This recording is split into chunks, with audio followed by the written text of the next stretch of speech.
infelizmente, a canoa, essa que vocês estão vendo aqui, que eu já venho me dedicando há 3 anos pensando nos jogos, estava fora das modalidades dos jogos.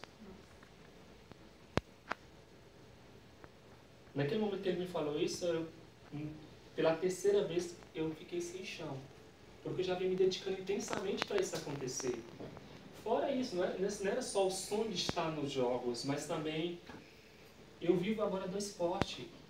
Eu pago meu carro, eu pago minha casa, eu pago as pessoas que trabalham comigo através do esporte, meu treinador, minha assessora, a galera, meu fisioterapeuta, enfim, minha equipe. Aquele não só iria me prejudicar, mas ia prejudicar todo mundo.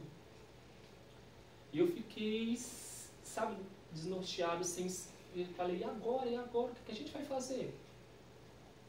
Porque é uma decisão do ICF, ou seja, da Federação Internacional, não tem como a gente mudar. Aí eu falei, Marcos, mas o que a gente pode fazer?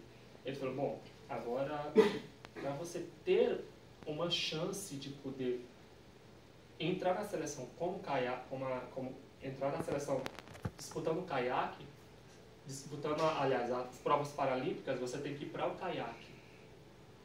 Só que no caiaque eu tinha trauma de remar o caiaque, porque quando eu comecei a remar caiaque em 2011, e eu virava muito no caiaque, e aquilo ali meio ficou guardado no meu inconsciente.